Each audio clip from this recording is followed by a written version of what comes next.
Fabíola, na noite passada, um dos ministros do Tribunal Superior Eleitoral recebeu um advogado, amigo dele, para jantar.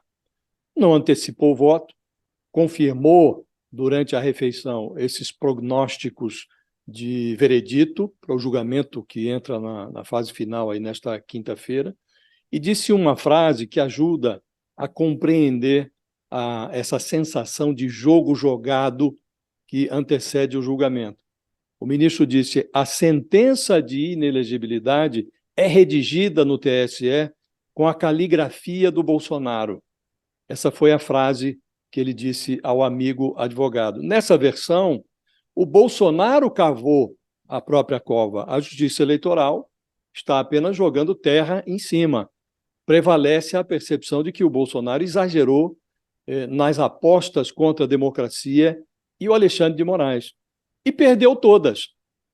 Houve um momento, segundo disse o ministro durante o jantar com esse advogado, amigo dele, em que o Bolsonaro, esse apostador irresponsável, poderia ter saído do buraco. Aconteceu depois do 7 de setembro de 2021, quando o Bolsonaro chamou o Alexandre de Moraes de canalha e avisou que não cumpriria decisões que viessem dele.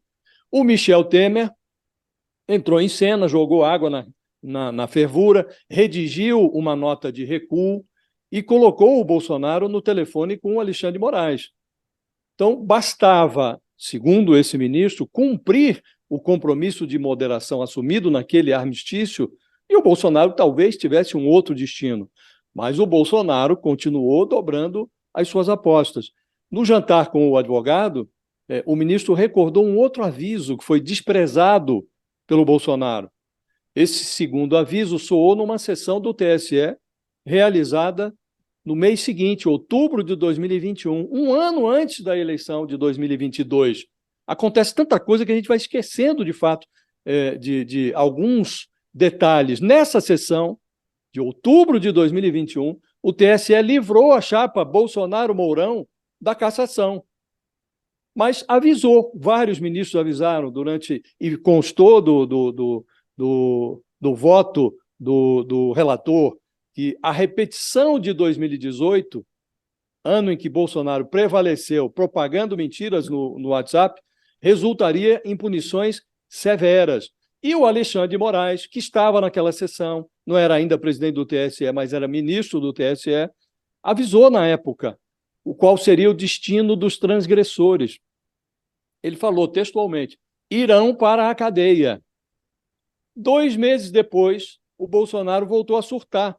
Ele ficou irritado com os desdobramentos de um inquérito em que ele é investigado por associar a vacina contra a Covid à AIDS, e ele, então, ainda na presidência da República, disse numa entrevista em dezembro de 2021, é um absurdo, referindo-se a esse inquérito sobre Covid, AIDS.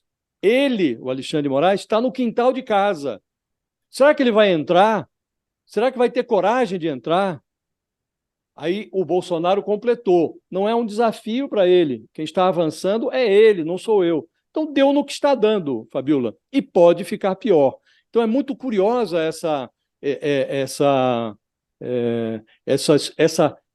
rememoração feita pelo ministro do TSE no jantar com o advogado amigo, porque, de fato, mostra a conjuntura que conduziu a esse julgamento. De fato, o Bolsonaro dobrou todas as apostas e perdeu todas, e aparentemente vai perder mais uma, e o que já é ruim pode ficar pior para ele.